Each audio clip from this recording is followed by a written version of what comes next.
Donor darah adalah tindakan mulia yang bisa menyelamatkan nyawa orang lain. Namun, masih banyak yang salah paham tentang donor darah. Banyak yang bilang kalau donor darah itu bikin lemas dan juga bikin sakit. Benarkah begitu? Kita bahas yuk fakta sebenarnya tentang donor darah bersama saya, Dr. Gama, hanya di channel Kata Dokter.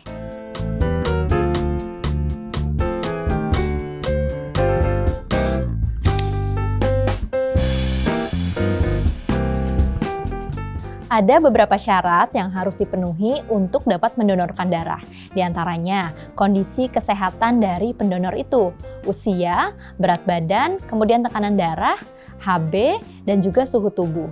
Dalam hal ini, kondisi fisik tentunya harus dalam keadaan sehat dan tidak ada penyakit tertentu yang sedang diderita, terutama penyakit yang menular seperti hepatitis B, hepatitis C, HIV, atau sifilis.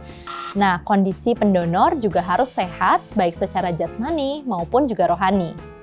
Donor darah tidak boleh dilakukan jika pendonor sedang dalam kondisi yang memiliki penyakit tertentu, seperti penyakit jantung, penyakit paru kronis, kemudian penderita kanker, penderita diabetes, memiliki kelainan pembekuan darah, lalu penggunaan narkoba atau obat-obatan terlarang, dan juga pada penderita epilepsi atau ada indikasi medis lain yang tidak diperbolehkan oleh dokter. Nah, usia minimal dari pendonor itu adalah 17 tahun dan maksimalnya adalah 60 tahun. Memiliki berat badan yang ideal atau minimal berada pada 45 kg. Memiliki suhu tubuh yang normal tentunya tidak boleh dalam kondisi demam. Nah, suhu tubuh normal tadi tidak boleh melebihi 37,5 derajat Celcius. Selanjutnya, pemeriksaan tekanan darah. Pendonor tidak boleh memiliki tekanan darah yang rendah atau sebaliknya tekanan darah tinggi. Selanjutnya, pada pemeriksaan HB minimal berada di angka 12,5 gram per desiliter. Itulah beberapa kriteria yang harus dipenuhi agar donor darah bisa aman dilakukan, baik untuk pendonor maupun pasien yang menerima darah tersebut.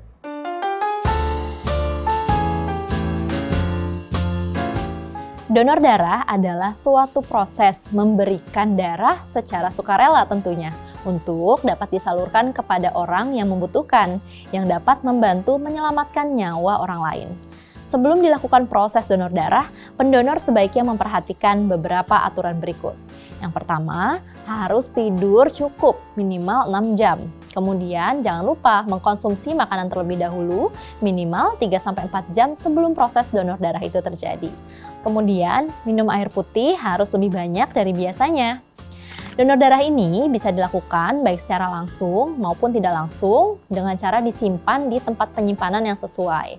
Nah, donor darah sendiri terdiri dari donor darah utuh atau whole blood, kemudian ada juga plasma atau nama lainnya aferesis, lalu ada donor darah trombosit, ada juga untuk donor darah yang hanya diambil sel darah merahnya saja. Nah, sebelum melakukan donor, peserta melakukan pemeriksaan kesehatan oleh dokter dan juga petugas medis.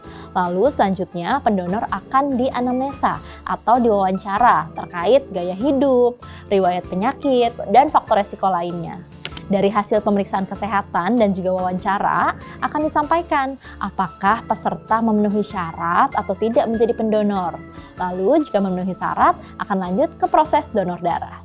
Peserta akan dibaringkan ke kursi khusus. Kemudian petugas medis akan membendung area dan juga membersihkan bagian yang akan ditusuk jarum dengan menggunakan antiseptik.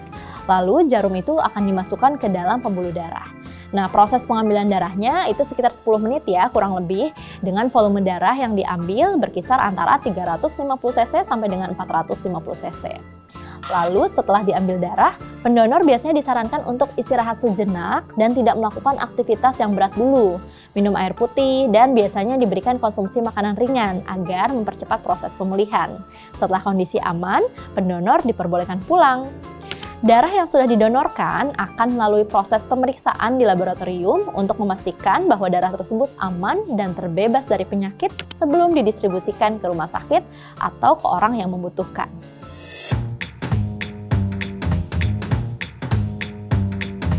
Tes golongan darah dapat dilakukan untuk mengetahui jenis golongan darah dan juga resusnya. Dilakukan dengan cara mengambil sedikit sampel darah melalui ujung jari, kemudian akan dicampurkan dengan antigen darah, sehingga bisa diketahui golongan darah tersebut. Ada 4 golongan darah yang kita ketahui, yaitu ada A, golongan darah B, golongan darah AB, dan juga O. Nah, masing-masing golongan darah tersebut akan ditentukan oleh resus yang berbeda. Ada resus positif dan ada juga resus negatif. Transfusi darah tidak bisa dilakukan sembarangan. Pendonor dan juga penerima harus memiliki golongan darah yang sama dengan resusnya yang harus sesuai juga. Dahulu mungkin pernah dengar ya bahwa golongan darah O dianggap sebagai donor universal, sehingga dapat mendonorkan darah kemanapun. Tapi saat ini sudah tidak berlaku, karena lebih disarankan untuk menerima darah dengan jenis yang sesuai agar meminimalkan resiko penolakan yang terjadi.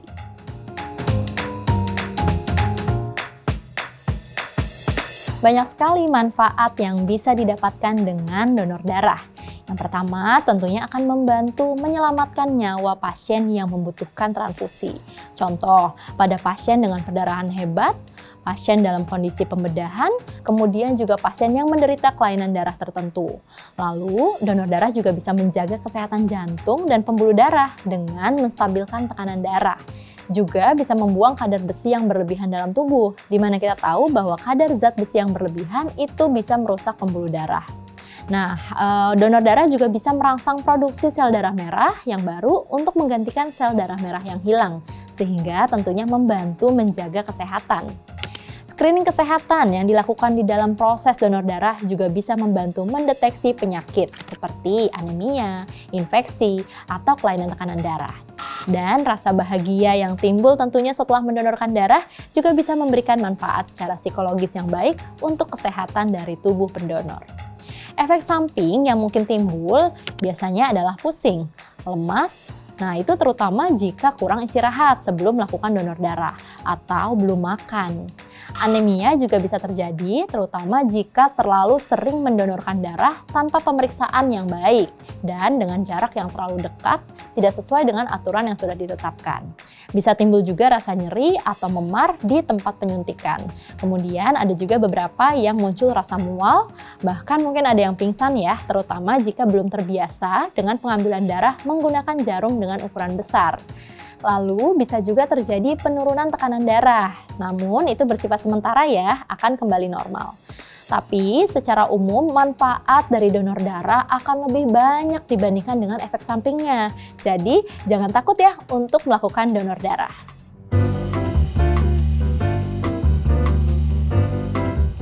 Mitos ya, jadi semua golongan darah tentunya bisa mendonorkan darahnya.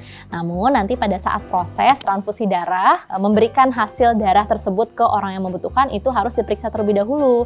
Karena harus sesuai golongan darah dan resus si pendonor dengan golongan darah dan resus yang menerima donor tersebut. Karena jika berbeda tentunya akan terjadi reaksi antigen dan antibodi, lalu proses penolakan tersebut akan menimbulkan masalah kesehatan.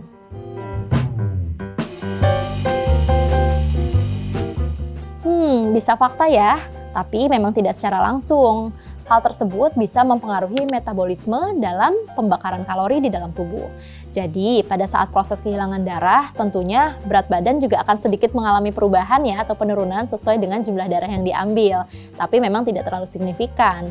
Nah, pada saat proses kehilangan darah, tubuh juga biasanya meningkatkan metabolisme untuk apa? Untuk proses pembentukan dari sel darah merah yang baru. Nah, proses ini biasanya akan melibatkan pembakaran kalori tubuh sehingga bermanfaat tentunya untuk menurunkan kalori meskipun hanya dalam jumlah kecil. Namun bisa juga mitos karena penurunan berat badannya tidak drastis langsung terlihat saat itu juga, atau meskipun terjadi penurunan hanya dalam jumlah yang kecil.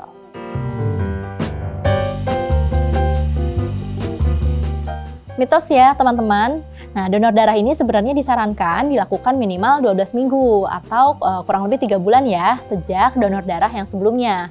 Tapi dalam 2 tahun maksimal hanya disarankan untuk melakukan donor darah sebanyak 5 kali.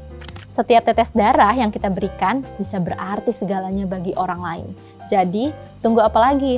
Mari kita buktikan bahwa kita peduli dengan sesama melalui donor darah. Berikan komen, like, dan subscribe ke channel Kata Dokter. Kamu berhak sehat, jangan sampai sakit berlanjut. Saya Dr. Gama, kita bertemu lagi di episode berikutnya. Bye!